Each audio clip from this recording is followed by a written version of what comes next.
한국이 낳은 세계적인 신학자라고 불려지는 분이 있습니다. 그분은 김세윤 박사님이신데요. 김세윤 박사님께서는 요한복음 강해라는 책을 집필하셨습니다. 그분이 쓰신 요한복음 강해라는 책에 보면 요한복음 2장부터 12장까지를 보통 표적들의 책이라 부른다고 소개하고 있습니다. 왜 요한복음 2장부터 12장까지를 표적들의 책이라 부를까요? 그 이유는 2장부터 12장 사이에 7가지의 표적이 나타나고 있기 때문입니다. 요한복음 2장부터 12장은 바로 이 7가지의 표적을 중심으로 써내려간 책이라는 것입니다.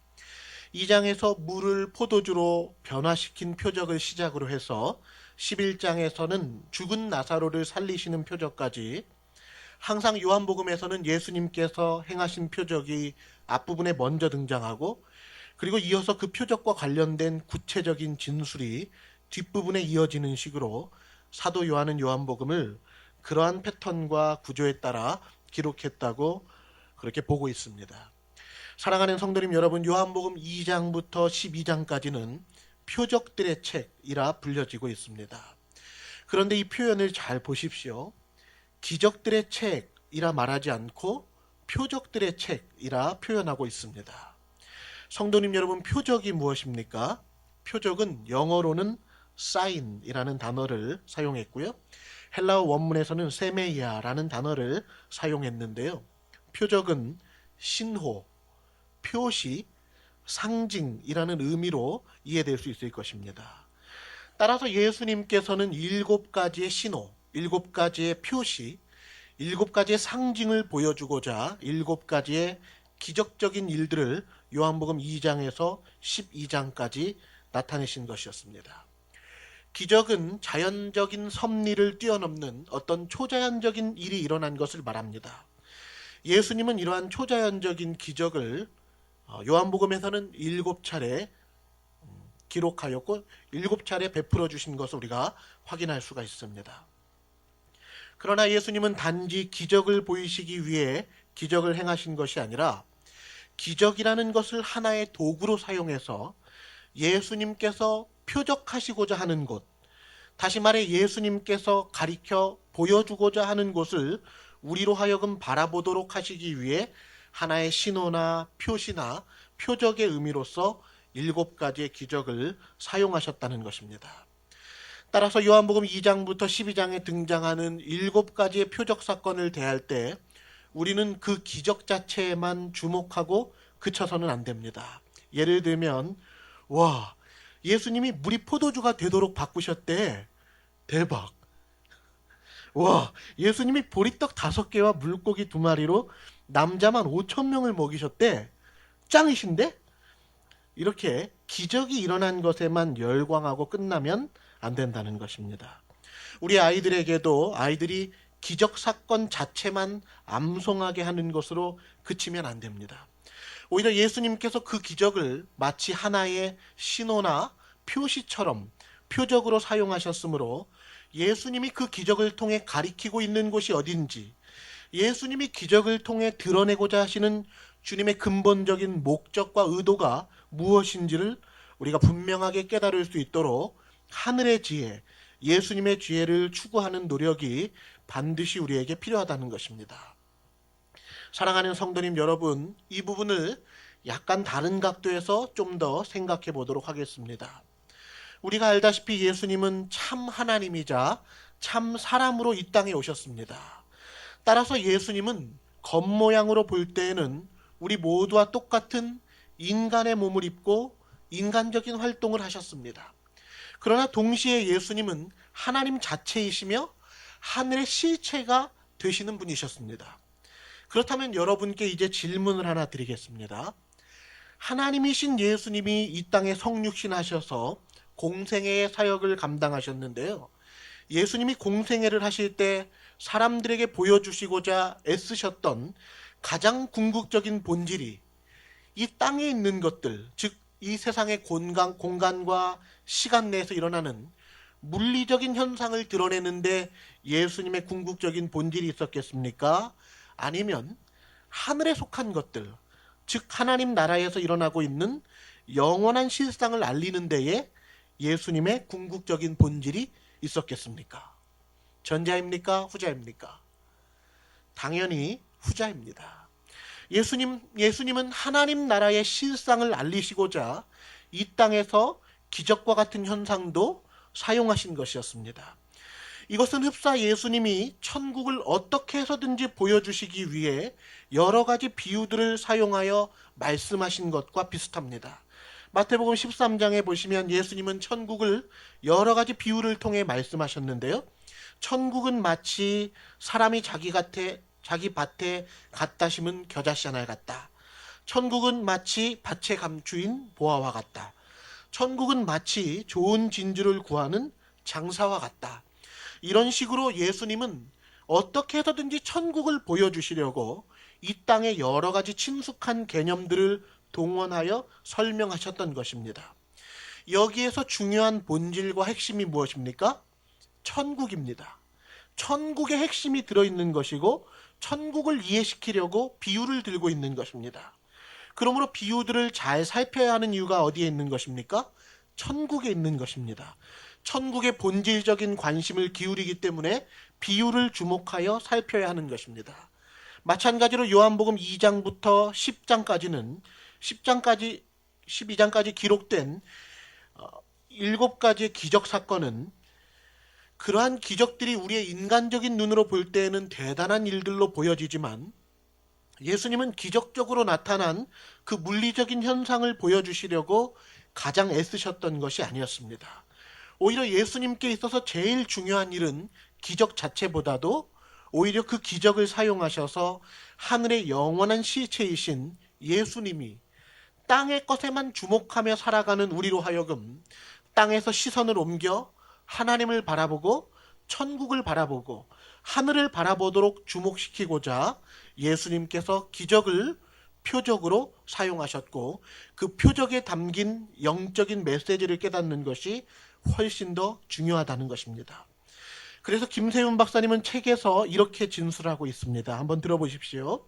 그러므로 독자는 예수님의 이적들을 물리적 현상으로 관찰하는 것을 넘어 그것이 가리키고 표적하고 계시하는 바인 위 세상의 진리와 실체를 터득해야 한다. 아래 세상의 관점에서 예수님의 말과 행적을 보면 여기에는 육신적 의미만 있다. 세상의 눈에는 예수의 행위에서 살만 보인다. 그러나 믿음의 눈으로 보면 그것이 가리키고 계시하는 진리와 실체가 보인다.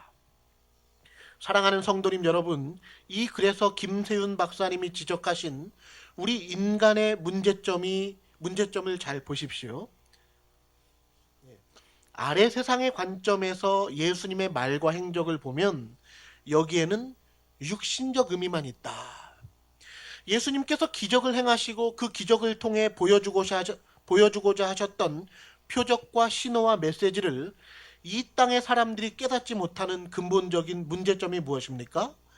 이 세상의 사람들이 보편적으로 통용되고 있는 세속적 관점, 땅의 관점, 눈에 보이는 대로 따라가는 물리적인 관점에만 철저히 길들여져 있기 때문에 모든 것을 인간의 관점으로 바라보려 하다 보니 예수님의 기적도 그러한 관점으로 바라보기 때문에 예수님이 하시고자 하는 표적을 볼 수 없고 그 영적인 메시지를 깨달을 수 없다라는 것입니다.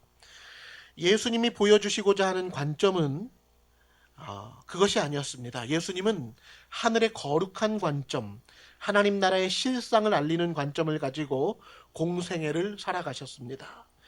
예수님은 뜻이 하늘에서 이루어진 것 같이 이 땅에서도 하나님의 뜻이 이루어지도록 하시는 일에 모든 관심과 목적과 의도와 초점이 맞추어져 있었던 것입니다.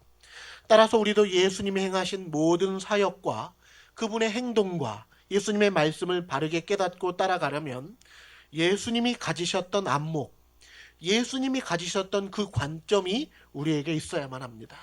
그래야만 예수님이 보여주시고자 하는 것들을 우리가 온전하게 바라볼 수 있게 되는 것입니다.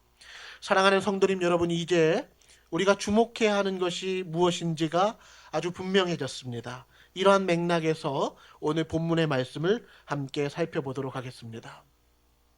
오늘 요한복음 6장에서는 1절부터 15절까지 먼저 오병이어 기적 사건이 나타나고 있습니다. 6장의 전반부는 오병이어 기적 사건이 기록됐고요. 후반부에서는 예수님께서 이 오병이어 기적 사건을 통해서 궁극적으로 가리키시고자 하는 표적과 메시지가 무엇인지를 이어서 구체적으로 설명하는 내용이 나오고 있습니다. 그러므로 오늘 본문을 통해서 예수님께서 오병이어 사건을 통해 우리에게 알려주고자 하셨던 영적인 메시지가 무엇인지를 살펴보도록 하겠습니다. 먼저 우리 6장 4절 말씀을 보시겠습니다.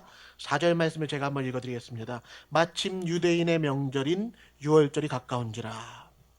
예수님께서는 오병이어의 기적을 행하시되 특별히 이 기적을 유월절이 가까운 날에 행하셨습니다. 예수님이 오병이어 사건을 굳이 유월절이 가까운 날에 행하신 이유가 무엇일까요? 그것은 의도적으로 오병이어 사건과 유월절 명절을 연결시켜서 이 둘이 매우 긴밀한 관계를 형성할 수 있도록 하기 위함 때문이었습니다. 쉽게 말해 예수님은 유월절이 가까웠을 때 오병이어 기적을 베푸셔서 이 오병이어 사건을 통해 사람들이 유월절의 의미를 떠올릴 수 있도록 유월절을 표적으로 삼아 오병이어 기적을 행하셨던 것이었습니다. 우리가 알다시피 유월절에는 어떤 일이 있었습니까? 하나님께서 애굽에서 종살이하는 히브리 민족을 구원하시기 위해 애굽의 모든 첫째 되는 장자는 다 죽이시되 히브리 민족은 전부 살려주는 그런 일이 있었습니다. 이와 마찬가지로 예수님은 오병이어 기적을 행하심으로써 예수님 자신이 이스라엘 백성들을 구원하시기 위해 이 땅에 오신 유월절 어린 양으로 임하셨다는 사실을 밝히시기 위해 이 오병이어의 표적을 행하셨다는 것입니다. 사랑하는 성도님 여러분, 오늘 참 제가 많은 이야기를 지금 복잡한 이야기를 드렸는데 여러분 어떻습니까?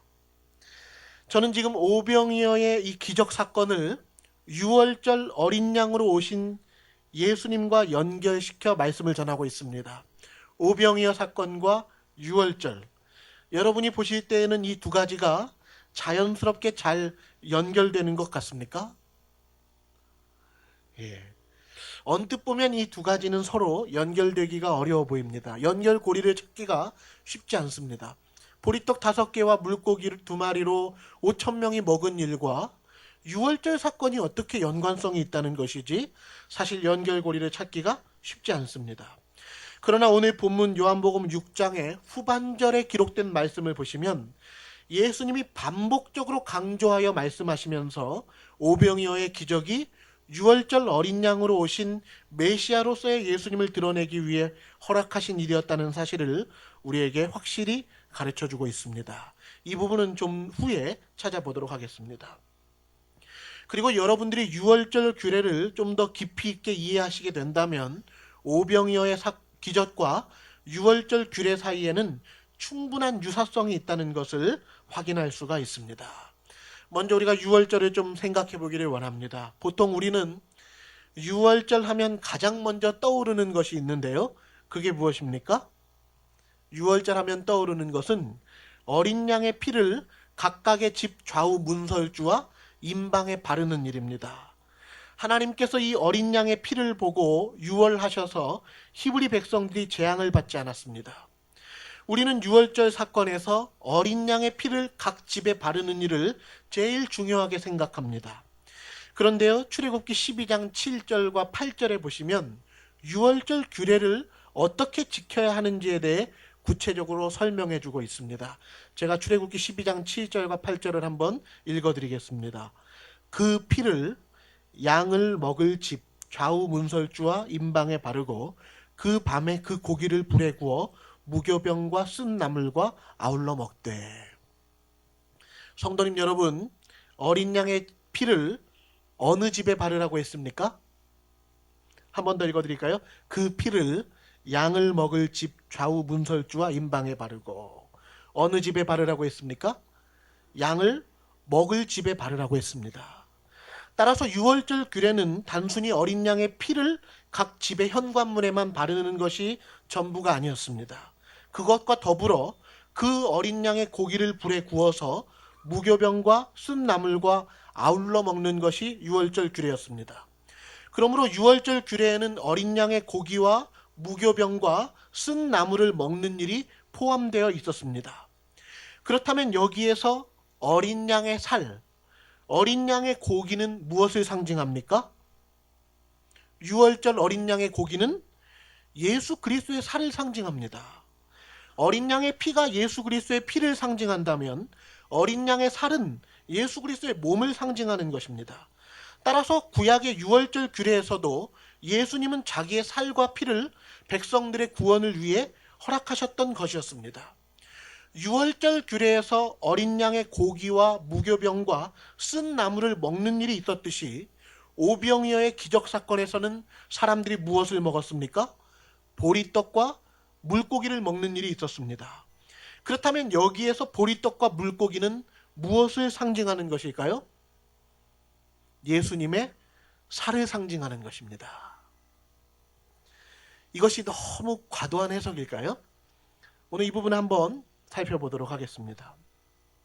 출애굽기 유월절 사건에서 어린 양의 고기를 백성들에게 먹게 하신 것과 마찬가지로 예수님은 오병이어의 기적 사건을 통해서 예수님 자신을 양식으로 주시는 일에 초점을 맞추어 오병이어 기적을 행하셨던 것입니다. 사랑하는 성도님 여러분, 예수님은 분명히 오병이어 기적에서 이 보리떡이 예수님 자신을 가리킨다고 말씀하십니다. 다시 말해 보리떡이 표적으로 삼고 있는 것은 마치 유월절 어린 양의 고기처럼 예수님을 가리키고 있다는 것입니다. 우리 요한복음 6장 33절부터 35절 말씀을 함께 한번 읽어보실까요? 33절부터 35절까지 같이 한번 읽어보겠습니다. 하나님의 떡은 하늘에서 내려 세상에 생명을 주는 것이니라. 그들이 이르되 주여 이 떡을 항상 우리에게 주소서. 예수께서 이르시되 나는 생명의 떡이니 내게 오는 자는 결코 줄이지 아니할 터이요 나를 믿는 자는 영원히 목마르지 아니하리라. 아멘. 성도님 여러분, 예수님은 자기 자신을 가리켜 무엇이라고 말씀하고 있습니까? 33절에서는 하나님의 떡, 예수님 자신은 하늘에서 내려온 하나님의 떡이라고 말씀하셨습니다. 또한 35절에서 예수님은 나는 생명의 떡이다 라고 선언하셨습니다. 48절과 51절에도 한번 보십시오. 48절과 51절 우리 한번 같이 읽어보겠습니다. 48절입니다. 내가 곧 생명의 떡이니라. 51절도 읽겠습니다. 나는 하늘에서 내려온 살아있는 떡이니 사람이 이 떡을 먹으면 영생하리라. 줄 떡은 곧 세상의 생명을 위한 내 살이니라 하시니라. 아멘. 33절, 35절, 48절, 51절에서 예수님은 한두 차례가 아니라 여러 차례나 반복적으로 말씀하시면서 너무나도 분명하게 예수님 자신이 생명의 떡이라는 사실을 선언하고 있습니다. 그런데 이 선언이 어떤 기적 사건 직후에 하신 말씀입니까? 오병이어 사건 직후에 하신 말씀이었습니다. 주 안에 사랑하는 성도님 여러분, 이것이 바로 예수님의 관점이시며 이것이 바로 예수님의 목적이십니다. 예수님이 오병이어 표적을 행하신 이유는 이 기적이 가리키는 바가 예수님 자신이며 예수님이 바로 하나님이 보내신 생명의 떡으로 오셨다는 것을 보여주고 있는 것입니다. 그런 의미에서 저는 오늘 말씀의 제목도 지난번에 이어 예수께로 이끄시는 예수님이라고 지었습니다. 성도님 여러분, 예수님의 모든 사역과 행동과 그분이 하신 모든 말씀의 초점은 우리를 예수 그리스도께로 더욱 가까이 이끄시는 데 맞추어져 있습니다. 예수님은 우리가 그분으로 말미암아 살아가는 사람이 되어야 한다고 말씀하십니다. 우리의 육신이 날마다 떡을 먹고 밥을 먹어 힘을 내어 살아가듯이 우리의 영혼이 날마다 예수를 먹고 힘을 내어 예수의 생명으로 살아가야 하는 존재임을 가르쳐주고 있는 것입니다. 그러므로 예수님이 우리에게 주시고자 하는 대로 우리가 바르게 반응한다면 우리의 신앙생활의 목표도 예수님을 더욱더 얻는 길로 나아가야만 합니다. 예수님을 더 깊이 알아가는 사람, 생명의 떡이신 예수님을 먹고 살아간다는 것의 의미가 무엇인지를 더욱 선명하게 깨닫는 사람으로 변화되어져 가야 되는 것입니다. 세상 사람들은 예수님의 살과 피를 먹는다 하면 그 말이 무엇인지 알지 못해도 예수님 믿는 사람들은 예수님의 살과 피를 먹는다는 뜻이 무엇인지를 선명하게 알고 있어야 된다는 것입니다. 그러나 앞서 김세윤 박사님의 책에서 지적했던 것처럼 사람들의 문제점이 무엇입니까? 사람들은 아래 세상의 관점, 땅의 관점, 눈에 보이는 현실적인 관점, 육신적인 관점에만 혈안이 되어서 예수님이 행하시는 기적에 참여하고도 그 기적이 가리키는 바 표적은 전혀 보지 못한 채 예수님의 기적마저도 자기들의 인간적인 관점에 따라 바라보고 인간적으로 해석하며 심지어 인간적인 수준에서 오병이어 기적에 열광하고 있다는 것이 그들의 치명적인 문제점이었습니다. 그러므로 이 시점에서 우리는 좀 더 주의 깊게 오병이어 기적을 바라봐야 됩니다. 예수님 주변에는 오병이어 기적에 참여하였던 5천 명이 넘는 사람들이 함께하고 있었습니다. 여자와 아이들을 포함한다면 10,000명이 넘는 사람들이 오병이어 기적을 체험했고 그들은 그것 때문에 예수님을 아주 좋아했습니다. 예수님 따르는 일을 너무나도 행복하게 생각했습니다. 오병이어 기적이 일어난 이후로 사람들은 더더욱 난리였습니다. 많은 사람들이 이제 적극적으로 예수님이 계시는 곳을 찾아 나서는 사람들이 됐습니다. 그런데 과연 이 오병이어 기적을 체험한 이 사람들이 예수님이 의도하신 목적과 표적을 따라 예수님이 유월절 어린 양으로 오셨다는 이 의미를 제대로 깨달았던 것일까요? 이제 오병이어의 기적을 체험했던 사람들이, 많은 사람들이 이 기적 사건 이후에 예수님께 어떻게 반응했는지를 이어서 살펴보도록 하겠습니다. 우리 요한복음 6장 14절을 보십시오. 제가 읽어드리겠습니다. 그 사람들이 예수께서 행하신 이 표적을 보고 말하되 이는 참으로 세상에 오실 그 선지자라 하더라. 먼저 14절에 보시면 사람들은 예수님께서 행하신 오병이어 표적을 보고 말하기를 이는 참으로 세상에 오실 그 선지자라 라고 했습니다. 14절을 좀 더 자세히 보시면 단순히 선지자라 라고 하지 않고 그 선지자라 라고 했습니다. 이는 참으로 세상에 오실 그 선지자라. 이 말은 사람들이 예수님을 구약의 모세 시대부터 예언되어 왔던 바로 그 선지자, 이스라엘 민족이 지금까지 고대하였던 그 메시아가 바로 예수님이라고 고백한 것입니다. 따라서 오병이어 기적은 사람들로 하여금 예수님을 메시아로 고백하게 하는 결과를 가져왔습니다. 여기까지만 놓고 보면 예수님 행하신 기적은 확실한 결과와 효과를 가져온 것처럼 보입니다. 사람들이 예수님을 사랑하게 됐습니다. 이제 예수님 가시는 곳은 어디든지 열광하는 무리들로 가득해졌습니다. 심지어 사람들이 예수님을 그 선지자, 그 메시아라고 고백하면서 마침내 하나님이 보내신 메시아가 그들에게 도래하게 됐다고 난리를 피웠습니다. 그러나 문제가 무엇입니까? 바로 다음 절인 15절을 보시겠습니다. 그러므로 예수께서 그들이 와서 자기를 억지로 붙들어 임금으로 삼으려는 줄 아시고 다시 혼자 산으로 떠나가시니라. 사람들이 어떻게 했습니까? 그들은 예수님을 억지로 붙들었습니다. 예수님을 억지로 붙들 뿐만 아니라 예수님을 그들의 임금으로 삼으려고 했습니다. 사람들은 오병이어의 기적을 체험했지만 이 기적의 결과 사람들이 보여주고 있는 반응은 예수님이 전혀 의도하시고 예수님이 소원하셨던 반응이 아니었습니다. 사람들은 오히려 예수님이 원하시는 정반대로 행했는데요. 사람들이 왜 그렇게 반응했던 것일까요? 그들은 이스라엘을 로마의 압제로부터 해방시켜줄 막강한 왕을 찾고 있었습니다. 그런데 예수님이 이런 오병이어 기적도 행하실 수 있을 정도라면 이제 이 예수님이 왕이 되시면 전 세계를 단숨에 제압하여 다윗의 뒤를 잇는 이스라엘의 거대한 제국이 세워지리라고 백성들이 기대했던 것입니다. 사람들은 정치적, 경제적 해방의 기대감에 도취되어 있었습니다. 이처럼 사람들은 철저히 세상의 관점, 땅의 관점, 육신적인 관점에 따라 반응하고 있었을 뿐이었습니다. 그러나 그들이 그러한 관점에 따라 예수님께 열광을 하면 할수록 예수님은 더욱더 난처해지시고 슬퍼하시며 고통스러운 마음에 시달리실 수밖에 없었던 것이었습니다. 그래서 예수님은 억지로 붙들려고 하는 사람들의 완강한 손을 거부하고 다시 혼자 산으로 떠나셔서 거기에서 기도에 전념하셨던 것입니다. 이제 오늘 본문 22절 말씀에도 이어서 보시면, 이 말씀 이후에 보시면 22절에서 이튿날이라는 시점과 함께 말씀이 시작되고 있습니다. 이튿날은 오병이어 기적이 일어난 다음 날을 가리킵니다.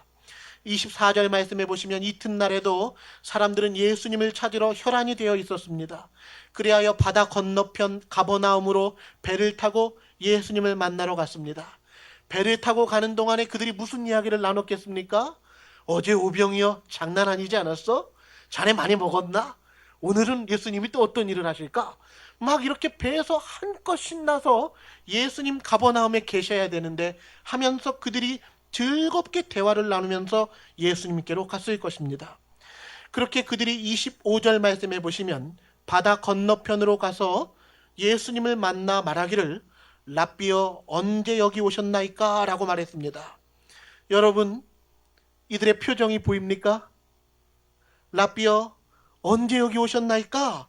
라고 묻는 백성들의 표정이 그려지십니까? 백성들이 얼마나 밝고 행복하고 신나는 모습으로 예수님께 물었겠습니까? 예수님이 장차 그들의 임금이 되셔야 할 분이시니 그분 앞에서 잘 보이려고 나름대로 예수님의 비위를 맞추어 조심스럽게 이 질문을 하지 않았겠습니까? 그런데 환한 미소와 즐거운 분위기로 예수님께 다가온 무리들에게 예수님은 뭐라고 말씀하셨습니까? 26절과 27절입니다. 우리 26절과 27절은 같이 한번 읽도록 하겠습니다. 예수께서 대답하여 이르시되 내가 진실로 진실로 너희에게 이르노니 너희가 나를 찾는 것은 표적을 본 까닭이 아니요 떡을 먹고 배부른 까닭이로다. 썩을 양식을 위하여 일하지 말고 영생하도록 있는 양식을 위하여 하라. 이 양식은 인자가 너희에게 주리니 인자는 아버지 하나님께서 인치신 자니라. 아멘. 먼저 26절에서 예수님은 뭐라고 말씀하셨습니까? 예수님은 너희가 나를 찾아온 이유가 표적을 본 까닭이 아니다 라고 말씀하셨습니다. 오히려 그들이 예수님을 찾아온 이유는 단지 떡을 먹고 배부른 까닭이라고 하셨습니다. 표적을 본 까닭이 아니다. 다시 말해서 그들이 체험하였던 오병이어의 기적을 통해서 예수님이 참으로 세상에 생명을 주는 떡으로 오신 메시아라는 사실을 그들이 깨달았기 때문에 예수님께로 나아온 것이 아니라고 말씀하신 것입니다.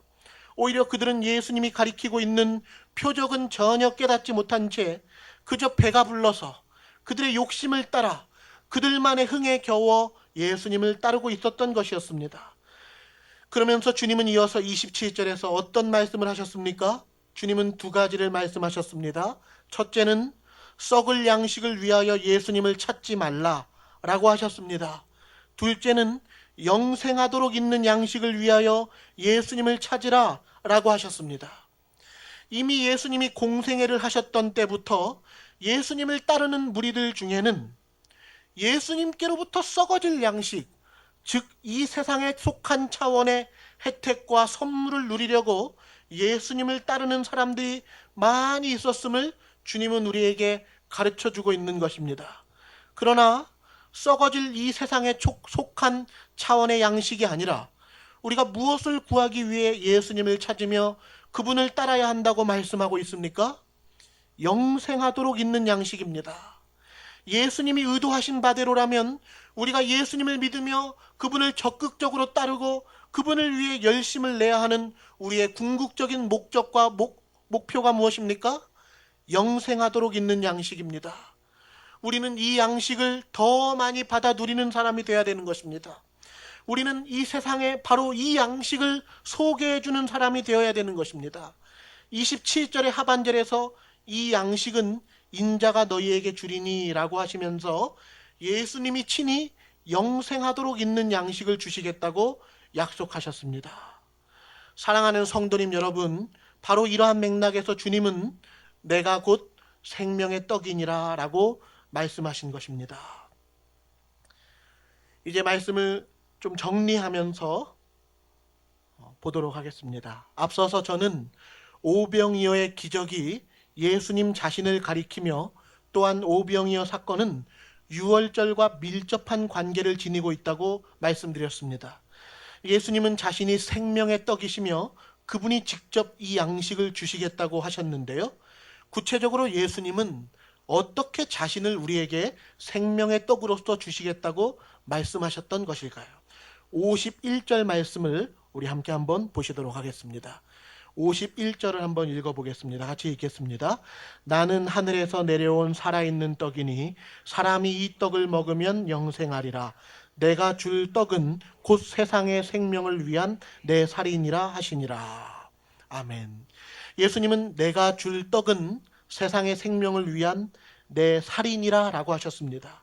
이 말씀은 장차 예수님께서 십자가에 달려 죽으실 것을 가리키고 있는 것입니다. 따라서 예수님이 유월절 어린 양으로서 오셨다는 것과 오늘 오병이어에서 예수님이 생명의 떡으로 오셨는데 이 떡이 바로 예수님이 세상을 위해서 십자가에 달려 죽으시는 그 살을 상징한다는 의미에서 동일한 것을 나타내고 있는 것입니다. 이어지는 53절부터 56절까지를 보시면 예수님은 자신이 유월절 어린 양으로 오신 메시아라는 사실을 더 밝히 드러내며 그들이 먹어야 할 생명의 떡은 예수님의 살과 피라는 사실을 선언하고 있습니다. 제가 한번 읽어드리겠습니다. 예수께서 이르시되 내가 진실로 진실로 너희에게 이르노니 인자의 살을 먹지 아니하고 인자의 피를 마시지 아니하면 너희 속에 생명이 없느니라. 내 살을 먹고 내 피를 마시는 자는 영생을 가졌고 마지막 날에 내가 그를 다시 살리리니 내 살은 참된 양식이요 내 피는 참된 음료로다. 내 살을 먹고 내 피를 마시는 자는 내 안에 거하고 나도 그의 안에 거하나니. 사랑하는 성도님 여러분, 우리는 어떤 사람들입니까? 예수님의 살을 먹고 예수님의 피를 마시는 사람입니다. 우리는 이 말이 뜻하는 바가 무엇인지 그 표적을 선명하게 보는 사람들이어야 됩니다. 그러나 예수님께서 자신의 살을 주시겠다고 하실 때 첫 번째로 사람들이 어떻게 반응했는지를 보시겠습니다. 오병이어의 기적에 참여했던 이 사람들이 예수님 말씀을 듣고 어떻게 반응했습니까? 52절입니다. 제가 읽어드리겠습니다. 그러므로 유대인들이 서로 다투어 이르되 이 사람이 어찌 능히 자기 살을 우리에게 주어 먹게 하겠느냐. 사랑하는 성도님 여러분, 오병이어의 기적에 참여했던 사람들이, 이 기적 이후에 열광해서 예수님 앞에 찾아왔던 사람들이 오병이어 기적에는 열광할 수 있었을지 모르나 그들은 오병이어 기적이 가리키는 표적은 전혀 볼 수 없는 맹인들이었습니다. 그래서 그들은 이 사람이 어찌 능히 자기 살을 우리에게 주어 먹게 하겠느냐라고 반응했습니다. 이제 두 번째로 예수님께서 자신의 살과 피를 주시겠다고 말씀하실 때 지금까지 예수님을 따라왔던 예수님의 제자들의 반응을 한번 보시겠습니다. 여기에서 예수님의 제자들은 12제자들 뿐만 아니라 더 많은 숫자들의 제자를 가리킵니다. 우리 60절 말씀을 보실까요? 60절입니다. 제자 중 여럿이 듣고 말하되 이 말씀은 어렵도다. 누가 들을 수 있느냐 한데, 심지어 예수님의 제자들 중에서도 인자의 살을 먹지 아니하고 인자의 피를 마시지 아니하면 너희 속에 생명이 없느니라 라는 이 말씀이 무엇을 의미하는지 깨닫지 못했습니다. 제자들 중에도 몸은 예수님을 따르는 사람들이 많았지만 예수님이 가리키는 표적을 동일하게 바라볼 수 있는 영적인 안목을 갖지 못한 자들이 제자들 중에도 있었다는 것입니다. 결국 예수님을 따랐던 제자들 중에서 그들에게 어떤 일이 일어났습니까? 66절을 보십시오. 66절에 보시면 그때부터 그의 제자 중에서 많은 사람이 떠나가고 다시 그와 함께 다니지 아니하더라. 너무 충격스러운 일이 일어났습니다. 예수님이 내 살은 참된 양식이요 내 피는 참된 음료로다. 내 살을 먹고 내 피를 마시는 자는 내 안에 거하고 나도 그의 안에 거하나니 라는 이 말씀을 하신 이 이유 때문에 오병이어 기적이 있기까지, 딱 오병이어의 기적 사건까지 열심히 예수님을 따라왔던 예수님의 제자들 중에서 예수님이 하신 이 말씀으로 인해 실족하게 되면서 더 이상 예수님과 함께 다니지 않고 예수님의 제자로서 살아가게 될 것을 포기하고 예수님께 등 돌리며 떠나는 일이 일어나게 된 것입니다. 그래서 많은 제자들이 예수님을 떠났고 더 이상 예수님의 제자 되기를 포기했을 때 세 번째로 보시면 67절에서 예수님은 12제자들에게도 이렇게 물으셨습니다. 너희도 가려느냐? 너희도 떠나려느냐? 너희도 나의 하는 이 말로 인하여 실족하며 인자의 살을 먹고 인자의 피를 마셔야 너희가 살리라는 이 말씀 때문에 떠나겠느냐? 라고 물으셨습니다. 그때 시몬 베드로는 뭐라고 대답했습니까? 68절입니다. 시몬 베드로가 대답하되 주여 영생의 말씀이 주께 있사오니 우리가 누구에게 가오리이까. 시몬 베드로는 무엇 때문에 예수님을 떠나지 않은 것입니까? 영생의 말씀 때문입니다. 베드로는 예수님이 하시는 말씀을 모두 영생을 주시는 말씀으로 믿었던 것입니다. 이제 긴 말씀을 마무리하도록 하겠습니다. 사랑하는 성도님 여러분, 여러분은 무엇 때문에 예수님을 따르고 있습니까? 오병이어와도 같은 어떤 성공적인 기적을 바라기 때문입니까? 아니면 인자의 살을 먹고 인자의 피를 마셔야 살리라 라는 예수님의 말씀 때문입니까? 오늘날 예수님의 몸된 교회가 다른 말씀은 혹시 깨닫지 못한다 할지라도 우리가 반드시 깨닫고 반드시 붙들고 반드시 우리 후손들에게 전수해야 될 말씀이 무엇입니까? 예수님의 십자가와 관련한 말씀입니다. 예수님의 십자가에서 내가 그리스도와 함께 못 박혔고 하루하루 날마다 나는 죽고 예수님 사시는 삶을 사는 사람이 우리 그리스도인들인 것입니다. 그런데요, 우리 한국 교회가 부산 사랑의 교회를 말하는 것이 아니고 우리 한국 교회의 전반적인 분위기가 이 십자가의 복음을 강하게 전하면 전할수록 교회 바깥에 있는 사람들은 고사하고 교회 안에 있는 사람들마저 크게 흔들리고 소요하는 일이 일어나고 있습니다. 이상하게도 오병이어 기적처럼 뭔가 화려하고 대단하고 모두가 부담 없이 즐길 수 있을 만한 행사를 통해서는 공동체가 화합도 되고 하나 되는 것 같은데, 안타깝게도 교회가 가장 크게 자랑해야 할 예수님의 십자가를 너무 강조하여 이야기하면 교회 안의 사람들의 마음이 갑자기 어려워지는 것을 경험합니다. 사랑하는 성도님 여러분, 그러나 오늘 예수님이 행하신 일을 보십시오. 예수님이 차라리 오병이어 기적까지만 행하시고 이후에 그 기적이 가리키는 본질과 핵심을 이렇게까지 말씀하지 않으셨더라면 사람들은 이토록 크게 요동하지 않았을 것입니다. 그러나 예수님이 이처럼 사람들의 마음을 어렵게 하는 말씀을 하시는 바람에 많은 사람들이 서로 다투게 됐고, 심지어 예수님을 따라다녔던 제자들 중에서도 여럿이 떠나게 되었으며, 방금 전까지 축제와도 같았던 그날의 분위기가 한순간에 꺾여져 버린 것입니다. 주 안에 사랑하는 성도님 여러분, 주님이 너무 지혜롭지 못하게 행동하신 것일까요?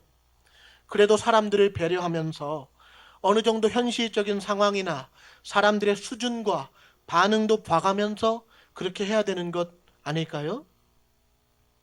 사랑하는 성도님 여러분, 예수님은 왜 이렇게까지 하셨던 것입니까? 예수님이 사람들에게 가장 주시고 싶으셨던 것은 예수님 자신이었기 때문입니다. 예수님이 오병이어의 기적을 행하신 이유도 자신이 진짜 생명의 떡이라는 것을 알려주고 생명의 떡으로서 자기의 살과 피를 주시고 싶으셨기 때문에 예수님은 이렇게까지 하셨던 것이었습니다. 그러나 사람들은 어땠습니까? 사람들은 예수님을 향해 열렬히 사모하고 환호하며 그 앞에 나왔음에도 불구하고 그들은 예수님이 베풀어 주시는 기적을 체험하고 싶어 했지 예수님 그분을 얻는 데에는 아무런 관심을 기울이지 않았다라는 것입니다. 그런데 이러한 현상이 오늘날 교회 안에서도 마찬가지로 일어날 수 있다는 것입니다. 물론 우리가 지금보다 더 많이 사랑하고 더 많은 시간을 함께 교제하고 우리 공동체가 더 행복하게 되며 온전히 하나 되기를 더욱 힘써야 될 것입니다. 그러나 교회가 사람들에게 나누어 주어야 할 가장 본질적인 생명의 떡은 무엇입니까? 예수님입니다. 예수님입니다. 교회는 예수님의 살과 피를 사람들에게 나누어 줘야 됩니다.